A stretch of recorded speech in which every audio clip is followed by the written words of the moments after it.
Alright guys, welcome back to the shop. Today I'm going to start wiring this motor. I want to get the distributor installed and get everything wired up. Anyway guys, we're going to get started. I got a brand new factory wiring harness for this thing. So this is going to the starter down here, so this is on the wrong side of the engine. This goes to the block right there, so we got to get all this stuff routed and figure out where all we need to put stuff, and then hopefully we can get this distributor in. I believe, if I ain't mistaken, and I don't have a timing tab on this thing. I don't know exactly where I'm at timing wise. Oh, I do have a timing tab. Here it is. So I think I'm just past top dead center on the compression stroke. I'll probably pull a number one plug and turn the motor over and see. Hopefully it ain't locked up. It's been a long time since I turned this motor in here. We'll take out all these spark plugs, turn the motor over, and try to find top dead center number one cylinder, and then we'll drop the distributor in. Should be able to just pull the oil pump priming thing out and drop the distributor in, hopefully. Going to go ahead and do that today. I don't know if I'll get the carburetor hooked up.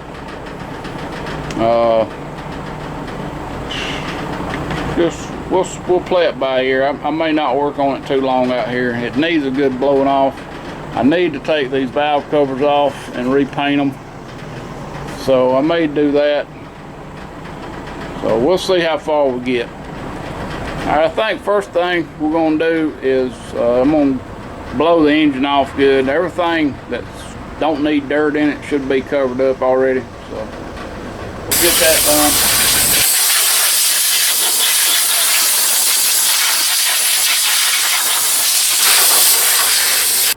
So I think the next thing I'm going to do before I do any wiring, this wiring harness is fairly simple.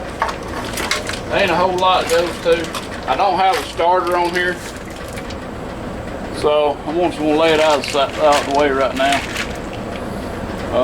It goes to the alternator, the starter, the sensors, and the distributor, and back to the firewall. So really not a whole lot to it. I think right now I'm going to go ahead and I've already got the oil pump gauge disconnected because I went ahead and put the sinew on, so I'm going to go ahead and move this out of the way. I'm going to go ahead and pull these valve covers off and see what I can do with those. I do have some new paint. Get them cleaned up, hit them with some paint, and I think that'll be the first step, because I don't really like the way these valve covers look. I do have some grommets, brand new grommets on here, so I have to watch out for those. But anyway, we'll get them off. We'll take a look at the top of the valves, see what they look like.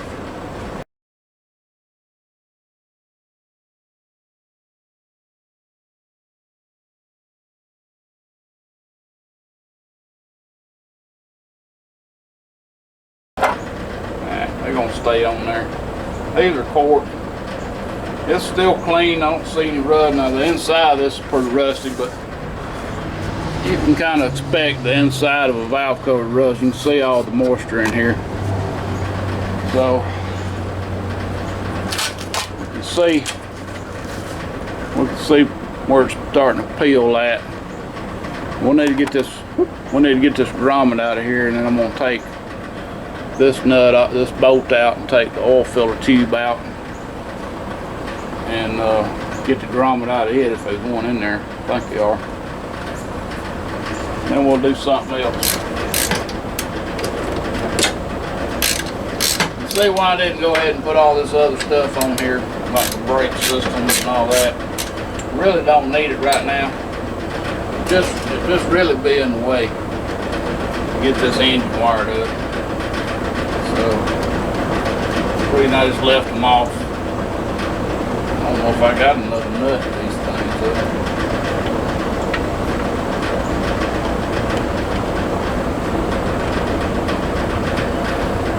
This cover over here ain't quite in bad shape. That chances are I will go ahead and put these valve cover gaskets on here.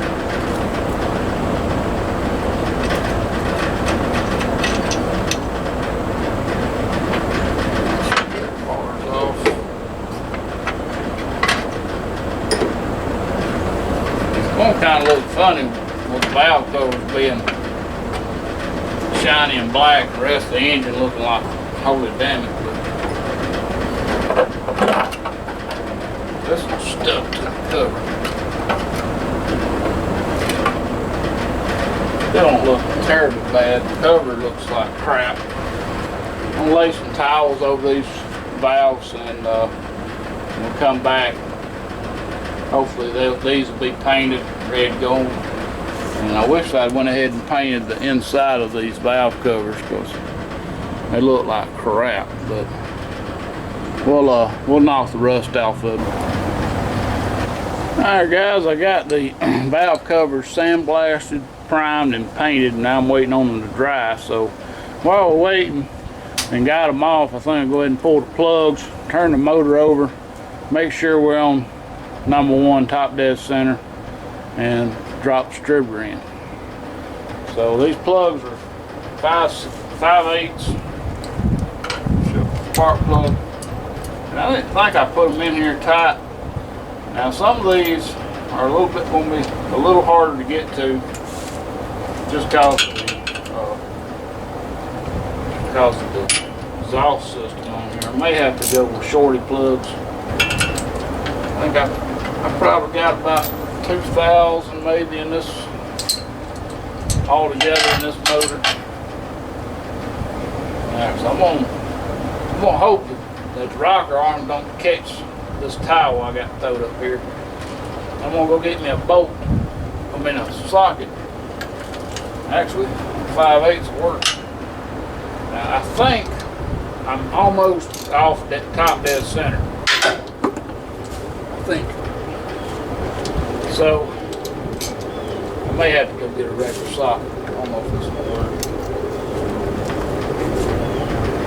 Yeah, I might go get a pull handle.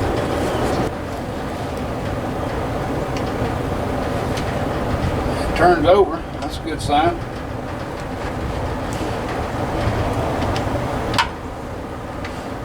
I wish I went ahead and primed up the oil. Alright, I see the exhaust valve going in. So the intake valve should start opening up as soon as that gets done. Exhaust valve's closed.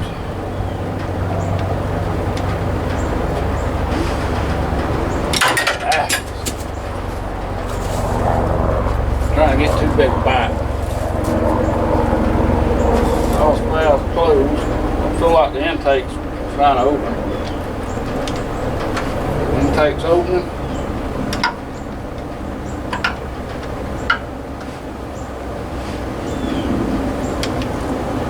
So we're on the downward stroke.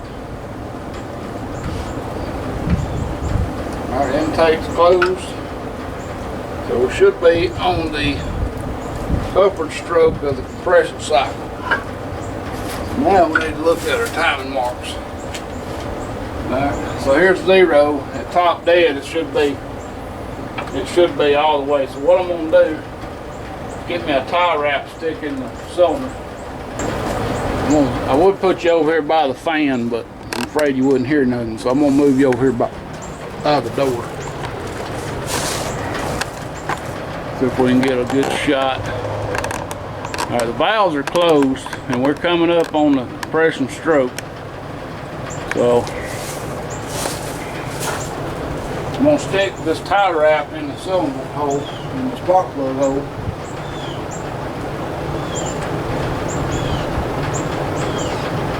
I don't feel nothing yet. I don't know if that tie wrap even working. I'm gonna put my finger over the hole. How about that? Definitely feel compression, so we know we're on the right stroke. And the way this spark plug goes in, I don't know if I'm gonna be able to feel the top of the piston. So I'm just going to go ahead and go with the timing. So here's my timing tab. If that's the right timing for this motor. And about 20 degrees before top dead center.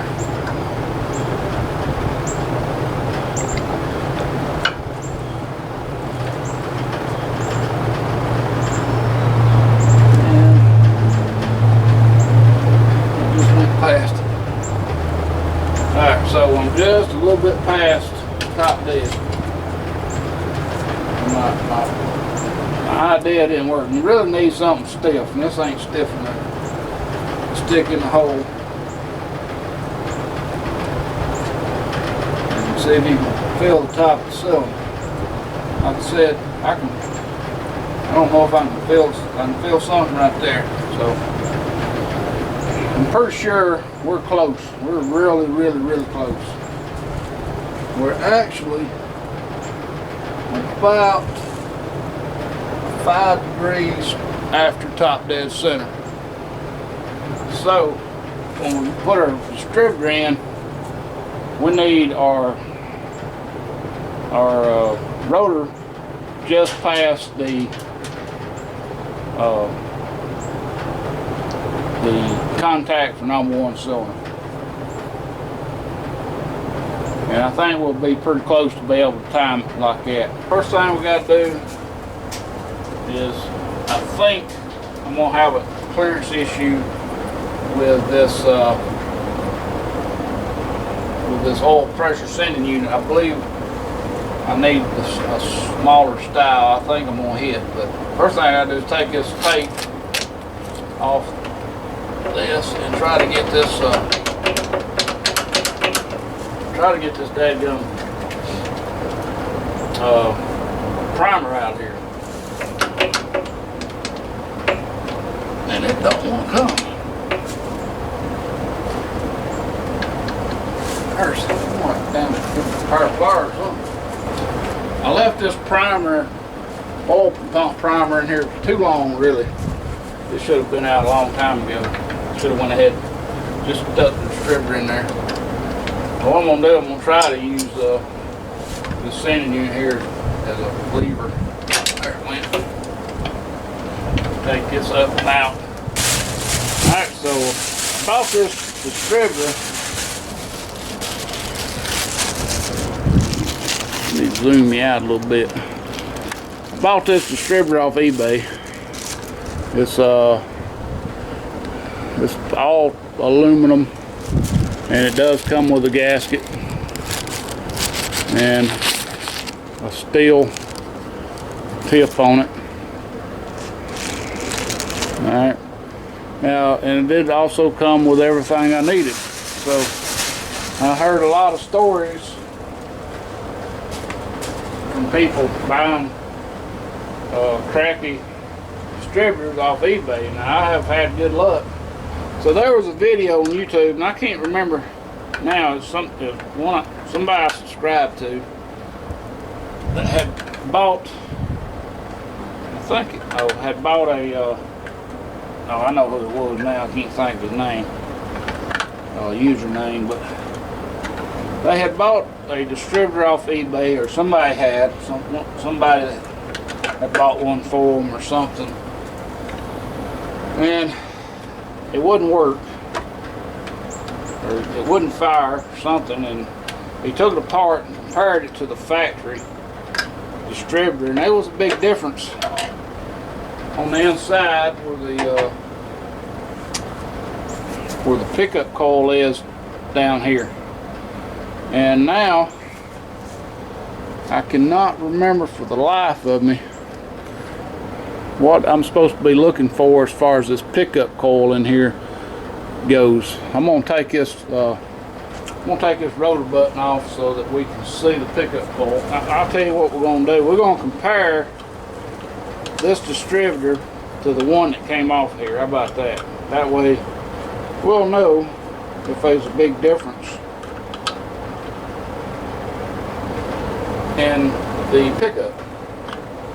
Because I believe the pickup that he had it looked cheap. So right in here is the pickup coil. Sits right up under the springs here. And we can see that as these little teeth right here go by the big teeth, it sends a voltage signal, and that tells it when to fire. It tells the ignition module right here when to fire. Alright, so looking at this one, I'll go get the one that come off here, and we'll compare them. Alright, so I cannot swear for certain that this is a genuine GM distributor. I do not know. But looking at the pickup coil, it looks identical to the one that's in the new one. Everything looks identical except this one's got a lot more rust. Now the condenser in here, the little metal thing right here, is a little bit different in the new one. It's kind of a red looking resistor looking thing. Alright, that's the only difference that I can actually say for sure that there's a difference. So I'm going to be pretty well confident that this one's going to work alright, and we're going to go with it. Alright, so putting the rotor button back on the distributor, don't get worried that which way does this rotor button go. It can only go one way. See this little notch right here? It has to go in that little notch. You cannot put this thing on backwards. Alright, see it goes in this notch right here. If I tried to put it on backwards, it would not fit. So don't get discouraged about that. That's pretty simple. Now that I got the rotor button back on, I need to put the distributor cap back on so that I can mark where number one cylinder is on this part right here, or number one spark plug rather. And again, the distributor cap, I believe, if I ain't mistaken, can only go on one way either. There is a notch right here, and there is a notch right there in the distributor cap, so it can only go one way. The notch has to go in the notch. It's the only way it will go. So this notch has to line up with that notch. So don't worry about putting this stuff on backwards. Alright, now the only other thing is deciding which one of these is going to be number one cylinder. This rotor button turns clockwise, and it really, to me, it don't make a hill of beans, but what I usually do is go by the first one to the left of this connection right here being number one cylinder. So I'm going to mark it on the house. I'm going to mark this one right here to be number one, and I'm just going to take my Sharpie and I'm just going to make a mark on the housing right there. Don't use pencil because graphite can conduct electricity. So just make your mark on the housing. And sometimes these are marked one. This one is not. So if it ain't marked, just pick one. Alright. But we got to take the distributor off. And now that we know we're just a little bit past where it fires at, we need to bring it back to just with this tip is just past this mark here, and we're going to be pretty close right there. Now this vacuum advance needs to point towards the AC box over here like this. That's where it should go. It shouldn't go like this. It should go like that, or it could go like, you know, this. I mean, you should be able to move it this way. All right. Okay, now that we know that, we've got to look on the bottom and see which way this flat piece is pointing. Now we got a good reference right here with this roll pin that this is running the way the roll pin goes. So if we gonna set it in like that, then it looks to me like it's gonna be almost dead across from straight across from me. Alright, so I need to move that or make sure that that's where that's at. So let me find my flashlight. Now here is where a good long flathead really comes in handy. I don't know if mine's gonna be long enough. All I got is this old bent crooked one. I used to have maybe a big long one out the shop, I don't know. I cannot see that joker.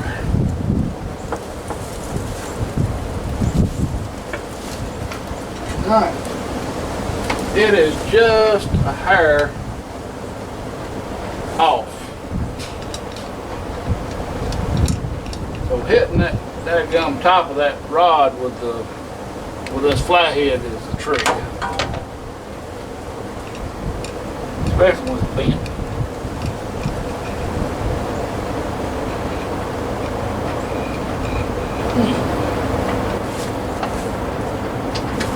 So the way it is, instead of it being straight diagonal down here, it's turned just a little bit this way, almost up. Instead of it pointing from 12 to 6 in line with the center line of the engine, it's pointing from 11:30 to 5:30. That's pretty daggone close. I think it's close enough that we can maybe do something with it.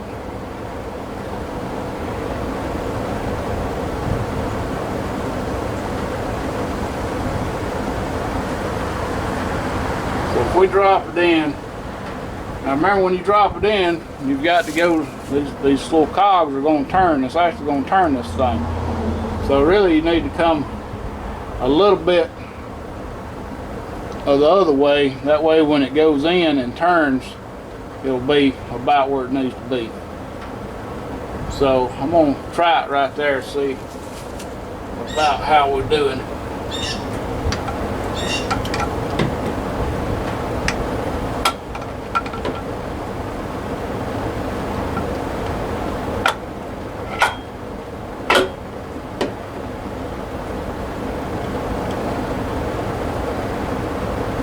So I'm way off here.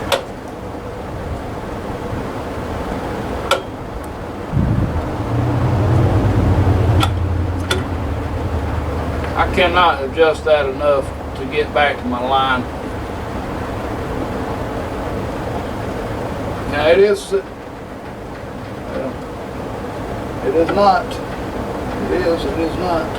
not clearing the oil pressure sending unit, which I didn't figure it would. So we're going to have to pull this off. And I am going to have to move that daggum rod in there somehow or another. So I'm just going to try to, I thought maybe that was something by hand, but I guess not. I got to find a wrench to get this sand unit off. It'd be nice if it's 9/16, so that's what I got handy right here.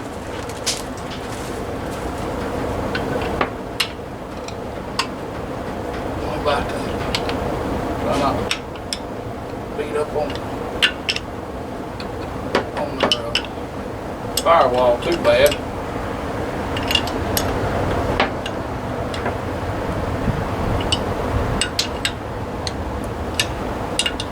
Yeah, I'm going to have some kind of extension pipe on this.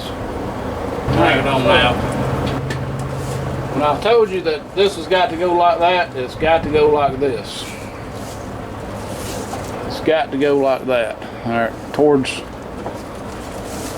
about 7 o'clock to give you enough room in there to adjust. So if I'm going there, if I'm going 7 o'clock, I don't know if y'all can see me. Let me get over here.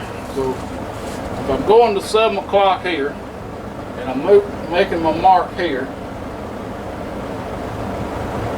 then that slot needs to be 10 and 4. It needs to be 10 and 4. So I've got to move the slot. Alright, so apparently my big long screwdriver's out the other shop. So I've got another screwdriver.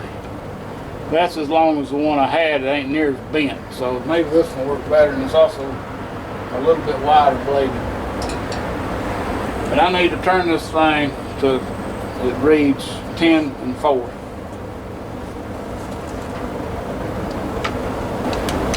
This screwdriver just a bit taller.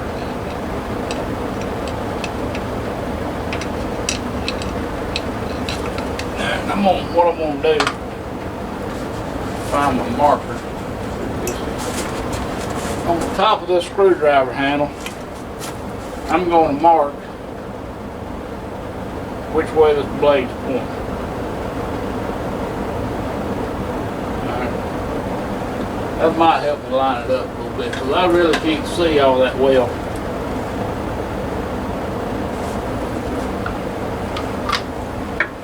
I can see the thing in there. I just can't see where I'm putting the screwdriver.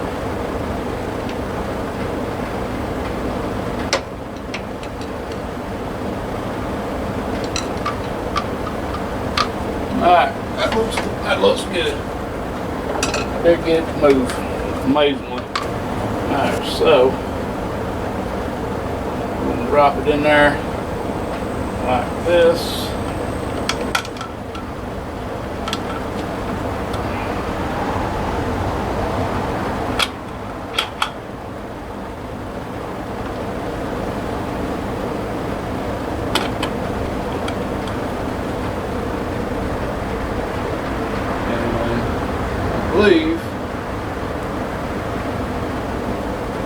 I believe now, as long as I don't hit my valve cover, that I have enough range of motion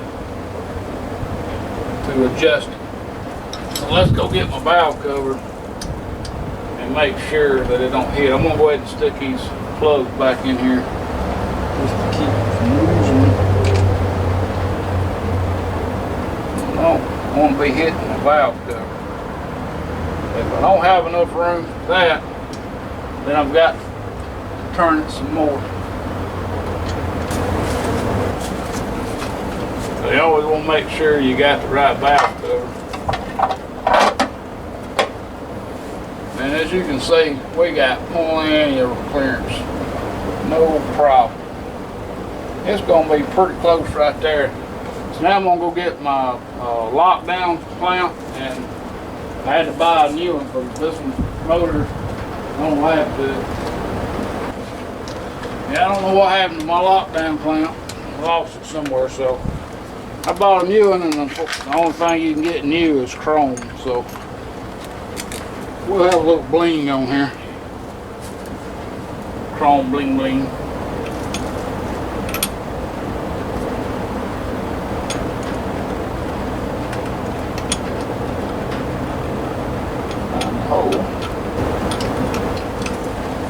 Make sure this is lined up about where we want it.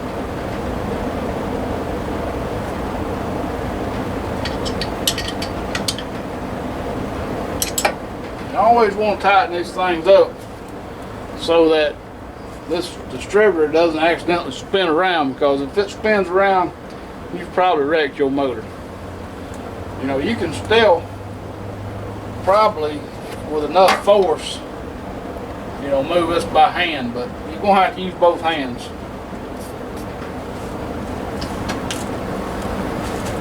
Alright, so that's done except for putting the distributor cap back on. We'll put the distributor cap back on. It's a little bit tricky on the truck.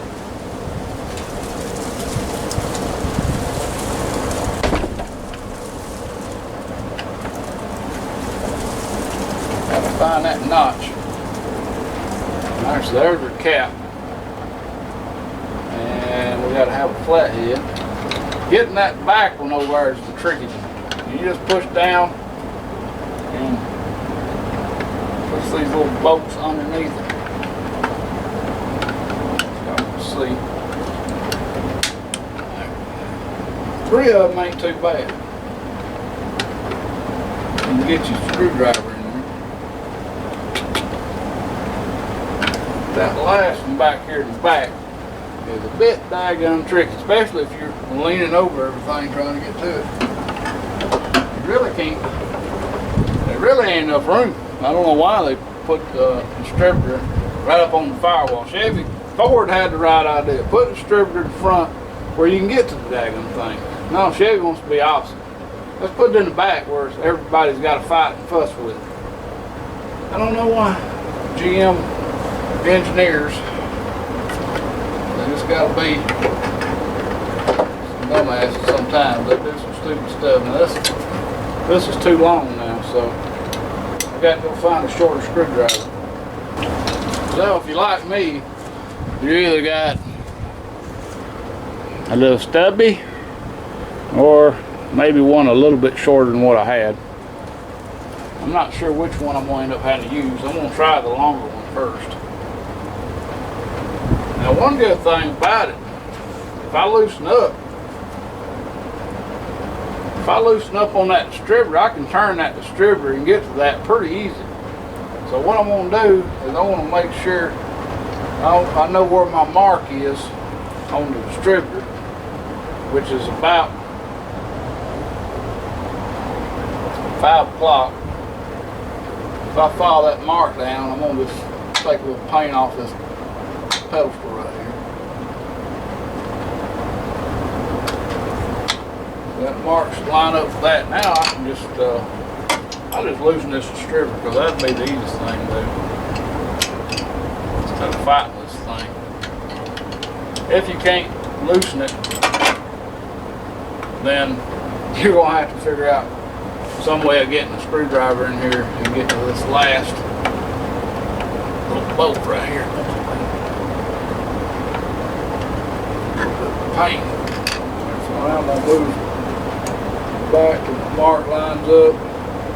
Now remember, we hadn't never timed this thing, so this mark, where this mark is just a reference for where my rotor button needs to be. To get us close enough where maybe it'll fire up. And I'll still have to turn this thing to dial it in.